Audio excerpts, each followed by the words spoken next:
This is a fact. There are walls between us.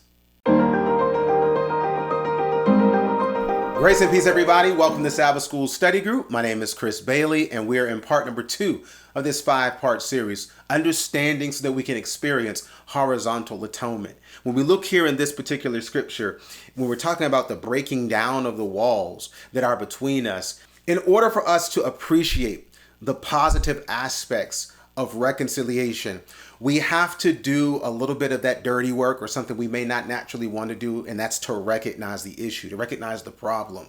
And yes, there are walls between us. And we do this not to be negative or not to be on the pessimistic side, but to truly see the power of what the promise of God's reconciliation is.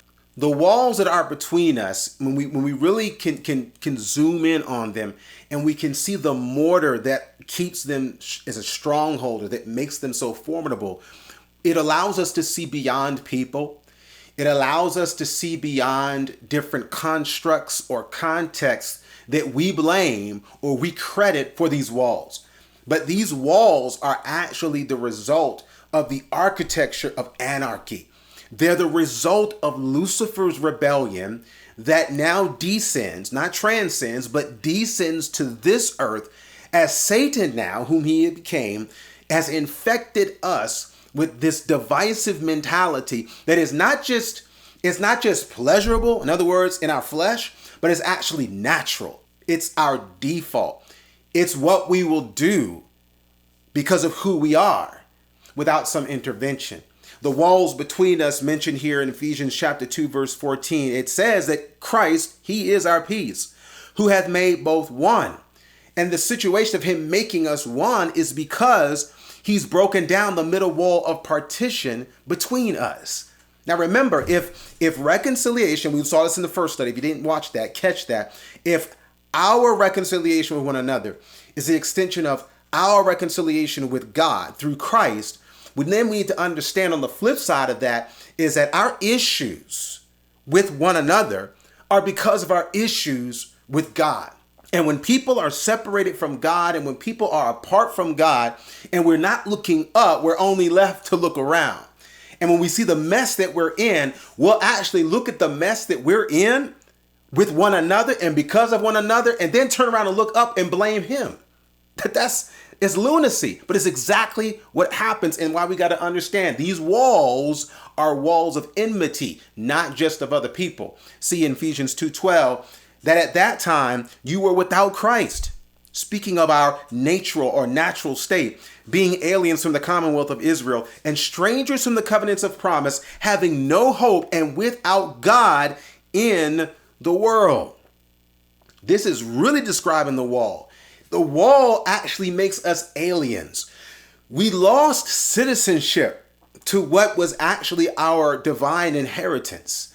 And because of this, we now exist as aliens amongst aliens who alienate each other. And every single division, every single wall, this is where it's coming from. This is who it's coming from. This is how we are where we are. It's not God's fault.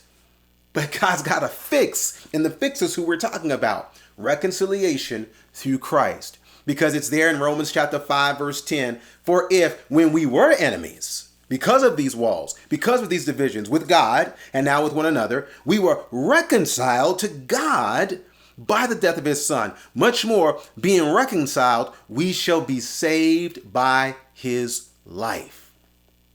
We left God. And he refused to let us go without a fight. Now notice how I'm sensitive. You got to balance that out. It's that because if I say God refuses, that means it's not happening. He's sovereign. What he wants is going to happen. But notice the Bible is teaching us that he refused to let us go without a fight. He couldn't force us. But he said, I'm going to do everything within my power to launch out, to throw out a lure, to throw out a lifeline. Say, if you want to come back, you can come back if you grab on to my lifesaver, my only begotten son, Jesus Christ. That's what he has ordained. But we've got to recognize we are way off. The length of that rope equals the length of our wretchedness.